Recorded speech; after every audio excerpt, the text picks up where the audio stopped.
Upper കുട്ടനാട്ടിൽ നിന്നിപ്പോൾ ശ്രീകുമാരനും ചേരുകയാണ്. എന്താണ് കുട്ടനാട്ടിലെ അവസ്ഥ?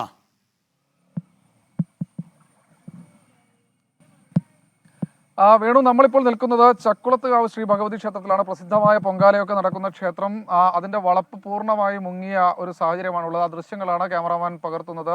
എന്തായാലും രാവിലെ തന്നെ ഇവിടുത്തെ കടക്കാർ ഇന്നലെ രാത്രി മുതൽ വെള്ളം വരാൻ തുടങ്ങിയതാണ് എന്നാണ് വിവരം. നമുക്ക് ഈ കടക്കാരുടെ ഒക്കെ പ്രതികരണങ്ങൾ ആവശ്യമെങ്കിൽ തേടാവുന്നതാണ്. എല്ലാവരും കച്ചവടമൊക്കെ പൂട്ടി ഒരു മേഖലയിലേക്ക് മാറിയിരിക്കുകയാണ്. അവരുടെ സാധനങ്ങളെല്ലാം സുരക്ഷിതമായി തന്നെ ഓരോ മേഖലകളിലേക്ക് മാറ്റി അവർ വെച്ചിരിക്കുന്നു എന്നാണ് നമ്മൾ മനസ്സിലാക്കുന്നത്. ചേട്ടാ, ഇതിങ്ങനെ സ്ഥിരം വരുന്നത് തന്നെയല്ലേ? വെള്ളപ്പൊക്കം എല്ലാ വർഷത്തിലുള്ളതാ.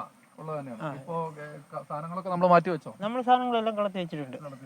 ഈ ആളുകളുടെ ഒരു വരവ് ഒക്കെ കുറഞ്ഞ വെള്ളപ്പൊക്കം ഇതിന്റെ അറിഞ്ഞിട്ട് വരവ് കുറവായിരിക്കും. നാളെ വെള്ളിയാഴ്ച ആയതുകൊണ്ട് ചിലപ്പോൾ ആള് വരുമ്പോൾ റോഡിൽ ഇറങ്ങി അതിലെ നടന്നു വരും. ഇതിപ്പോ വീടുകളിലൊക്കെ വെള്ളം കയറാൻ തുടങ്ങിയിട്ടുണ്ടോ? അത് അപ്പർ കുട്ടനാടുകളിലെല്ലാം വീട് ഇത് വരവല്ലേ, വെള്ളത്തിന്റെ വരവ്? വെള്ളത്തിന്റെ വരവാ. എങ്ങനെയുണ്ട് ചേട്ടാ, എല്ലാ വർഷവും ഉള്ള ഒരു സ്ഥിരം സംവിധാനം അല്ലേ? അതെ അതെ. എന്താണ് പറയാനുള്ളത്?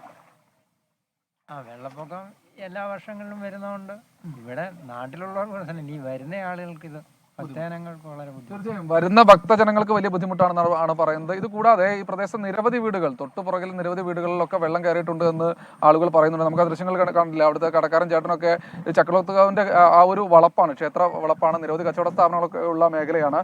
സ്വാഭാവികമായി ഈ പ്രദേശത്ത് ഇത്തരത്തിൽ വെള്ളം കയറുമ്പോൾ അവർക്ക് ഈ വരുന്ന ആളുകൾക്ക് ബുദ്ധിമുട്ടാണ്. ഇവർക്ക് ഇത് ശീലമാണ്, എല്ലാ വർഷവും ഉണ്ടാകുന്നതാണ്. ചെറിയ ചില ബുദ്ധിമുട്ടുകൾ ഉണ്ടാകും എന്ന് പറയുന്നു. പക്ഷേ ഇത്തവണ കുറച്ച് നേരത്തെ വന്നു എന്ന മാത്രമാണ് ഇവർ പറയുന്നത്. KSRTC ബസ്സുകൾ അടക്കമുള്ള സർവീസ് ഈ പ്രദേശത്തേക്ക് ഉണ്ട്. അത് ഒന്നും മുടങ്ങിയിട്ടില്ല. പക്ഷേ മുട്ടോളം വെള്ളമുണ്ട്. ആളുകൾക്ക് അപ്പുറത്തു കൂടെ മാത്രമേ നടന്നു കയറാൻ കഴിയുള്ളൂ. ഈ ഗ്രൗണ്ടിൽ പൂർണ്ണമായി ഇപ്പോൾ വെള്ളമായിട്ടുണ്ട്. ഇനി വെള്ളം ഇറങ്ങണമെങ്കിൽ കുറച്ചുകൂടി മഴ ശമിക്കണം, കിഴക്കുള്ള മഴ ശമിക്കണമെന്നാണ് ഇവരെല്ലാവരും തന്നെ പറയുന്നത്. എന്തായാലും കൂടുതൽ വീടുകൾ ദുരിതത്തിലായി മാറിയിരിക്കുകയാണ്, വെള്ളക്കെട്ടിൽ വലഞ്ഞിരിക്കുകയാണ് അപ്പർ കുട്ടനാടെന്ന ഈ ഒരു ഘട്ടത്തിൽ ഈ ദൃശ്യങ്ങളിൽ നിന്ന് തന്നെ നമുക്ക് നിസ്സംശയം പറയാവുന്നതാണ്. വേണു, ശ്രീകുമാരനാണ് വിവരങ്ങൾ നൽകിയത്.